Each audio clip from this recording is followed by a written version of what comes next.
Alright, so good morning. The time is 4:40 and today is my first day of work.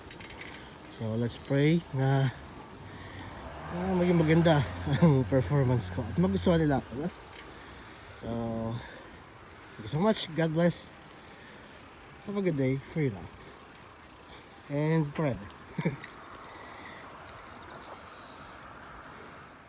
Alright, so nagpark ako ng bike and this is my first time and medyo nahirapan ako doon. It took me like 5 minutes to figure it out and buti na lang gumamit ako ng Google Translate, and then I was able to figure it out. Nice.